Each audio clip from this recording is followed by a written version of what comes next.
Ladies and gentlemen, dignitaries, friends, good morning to all of you. Sorry, good afternoon, I think now. So, good afternoon to all of you. Thanking Elets for inviting me over here to give this special session on leveraging experiential learning of global best practices for urban transformation. I would also like to thank Amit Khatri ji, the Municipal Commissioner, Gurugram Municipal Corporation, for inviting me over here. So can I start? Yeah, sure. We begin with this debate of whether urbanization is really a boon or a bane. So it's a very, it's a topic that's been debated and we're grappling with this reality today. The attempt that I would be making through this presentation is to sensitize the development authorities and the people over here, experts and policymakers, to the challenges of urbanization and also how we could convert a bane into a boon. So there's no story without a history. So we begin by looking at the inception of urbanization. As we all know, in the 50s, we were just 30% urban. And by 2030, we are tipped to become 60% urban and 30% rural. A large part of the story is actually being played out by the developing regions and not the developed regions. The developed regions, the growth has actually saturated and plateaued. So there's no more that they contribute to the urbanization story. As we all know, it is Southeast Asia, East Asia and Pacific, and the South Asia, which is actually contributing to this urbanization story. And South Asia particularly, we would be having almost 250 million people by 2030. That is the extent or the gamut of urbanization that we need to grapple with in South Asia. So has this been really a boon in South Asia or has it been a bane? So let's look at that. It's been a boon to a large extent. They've been able to successfully leverage on the positive effects of urbanization, and the GDP has actually grown per capita from $2,500 to around $4,000 between 2000 to 2012 with an annual growth rate of almost 4%. And absolute poverty is actually reduced from 1 in 2 to 1 in 3 during the same period. So to that extent, it's been a boon as far as the economy is concerned, as far as prosperity of certain sections of people is concerned. But if you look at, if you dive deeper, has it really contributed or has it really been a boon? Have they really been able to leverage the positive effects of urbanization? But if you look at the contribution to the global population, it's around 14%, but the contribution to the global GDP is just 8%. When you compare with East Asia, they contribute to almost 30% of the global GDP. So South Asia is just a little bit more than Sub-Saharan Africa in terms of the contribution to the global GDP. So where has it gone wrong? So as per a World Bank Group report on South Asia's urbanization, they classify the urbanization story to be messy and hidden. So by messy, we mean the slums and the squalor settlements and the inadequate basic services and infrastructure. That is the manifestations of messy urbanization.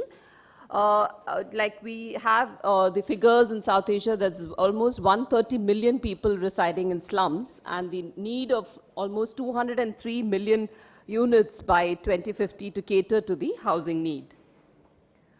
So hidden urbanization, what do we mean? What do we really mean by hidden urbanization? It's the sprawl. If you look at the same report has actually analyzed the growth of around 12 Indian cities, and we've seen that the city has actually been growing beyond the administrative boundaries. It's been growing outward rather than upward. And if you look at the sprawl, it's basically low density sprawl that's being witnessed across India and across many South Asian cities. If you look at the density of Delhi, it's around 9,000 persons per square kilometers, whereas Gurugram is just 1,200 persons per square kilometer. So we're actually dealing with low density sprawl here. And much of the sprawl is actually not recorded in the statistics per se, because much of it is hidden growth. So that's what they call by hidden aspects of urbanization, the bane of urbanization. One of the bane is hidden urbanization. So if you look world over, cities that have grown upwards are actually most livable and most prosperous.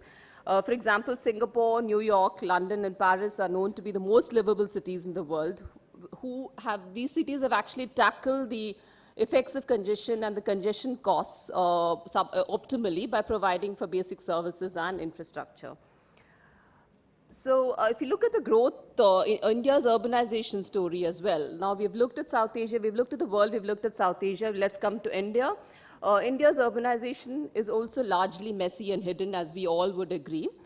What is the problem statement per se? We were to define the problem statement of urbanization today. We have more than 100 million slum dwellers, locked and underutilized land, distortions in land markets leading to outpricing of the majority, lack of effective and appropriate land policies. So this is the fourfold nature of the problem that we're dealing with in urbanization today. So if you look at the housing shortage, we all are talking about housing for all by 2022. So what are we really talking about when we say housing for all? We actually have a glut in the market as far as housing supply is concerned. The number of houses will actually go up beyond the number of households by 2022. So the shortage is actually lying in the slums and the squalor settlements. It is the congested houses which we need to tackle in order to fulfill this dream of housing for all. So if you look at the two reports of the Ministry of Housing between 2007-12 and 2012-17, if you look at the pie there, it's actually the congested housing which has actually increased in the two plan periods, whereas the rest of the numbers have actually reduced. So the actual challenge lies in tackling the congested housing, which is actually slums and squalor settlements. So if we deal with our slums, then we've actually got the story right. So if you look at land, as per a town and country planning estimates, we actually have about 44 lakh hectares of land available, whereas the land required to cater to the housing need is only 2 lakh hectares. So we do have 44 lakh hectares of land in our country. So what is the problem? Land is everywhere, but not an inch to spare. So the problem actually lies in the underutilized government-owned lands, vacant land, and the agricultural land, which is trapped within our cities. More than 50% of these are state-owned lands, and 15% of this prime land is occupied by slums. So now we come to Gurugram. So we say that, this is one of the iconic satellite towns of India, satellite cities in India. But Gurugram also witnesses these aspects of messy and hidden urbanization. These are some snapshots which are taken real time by the Sushant School of Planning and Development, my colleague there. So the top left is the slums in Nirvana country area, which you see there, and then the issues of waterlogging and infrastructure constraints that Gurugram faces today. So all is not well here as well. So if you look at the boon, it's a greenfield development, higher FSI, high private participation in development, transit-oriented examples of good TOD development in Gurugram as well. And signature buildings, as Sir had just said in the last forum. But if you look at the bane, with the high pressures in infrastructure, poor implementation of the master plan, lack of attention to public good, and slums and squatter settlements, these are the challenges that the city faces today. So after having looked at South Asia, India, and Gurugram, now let's look at some of the policy solutions that has been practiced world over to effectively tackle these challenges of messy and hidden urbanization, so that we can replicate some of these policy solutions in our country too. TOD and mixed-use zoning is one best practice that has been adopted successfully across Latin America and other developing regions to tackle the challenges of urbanization, land banking, land pooling, and slum upgradation. So when you look at TOD, Singapore is a very good example of transit-oriented development. In 1991, they had planned their country in a way that it was almost like a pearls on a string model, with several decentralized urban nodes following the mass rapid transit corridors. And all of these nodes are high-density developments with self-contained townships, integrated by the metro rail. And these are actual file shots taken by me in Singapore. Queenstown and Clementi Station area, these are one of the best examples of TOD there. In the left side, the Clementi Station actually has 5 neighborhoods interconnected by a town bus shuttle. So this is the kind of transit-oriented, seamless transit-oriented development that has been implemented in Singapore successfully across the city, country, state, or city-state as they call it. So Gurugram also has isolated examples of TOD, like you see the MGF Mall metro station, which actually seamlessly goes into the mall and to the neighborhood area. So this is one isolated example, a good example of a TOD in Gurugram. But if you look at when you construct metro corridors through brownfield cities, like this is a file shot taken in Chennai 2 years back when the metro was under construction. So the metro corridor actually goes through residential areas of the city. So how do we actually implement TOD here? One of the solutions is to increase the FSI in these neighborhoods so that we can actually get effective transit-oriented neighborhoods over here and capitalize on the metro corridors that are being implemented through brownfield cities. We could also have differential FARs following various metro corridors and transport corridors in a city. That's another solution, that policy solution. Then land value capture instruments. These are very powerful instruments which have been successfully tried in Latin America and other countries, but unfortunately India, we have not been able to gain success very much. TDR has been successfully implemented in Mumbai, but has not been able to, we haven't been able to replicate this in various other cities. Betterment contributions is a very powerful tool again, which actually capitalizes on the increase in land value by development, and which just doesn't go to the hands of a few private landowners, but it's distributed to the public. So betterment contributions is known to have funded almost 45% of public works in Latin American cities. CEPACs, or certificates of additional development potential, these are also bonds that are floated by municipalities to capitalize on the gains in development. Even just a small urban to rural conversion is known to increase land value by almost 400 times. So you could really capture them by issuing such bonds. So I'm sure Municipal Corporation of Gurugram, I don't know how far you are ahead, sir, in terms of bonds, but you could also look at issuing such development bonds to increase the revenues of your, sure, thanks. So we have started the stories, so we can go way ahead by looking at some of the best practices world over as well.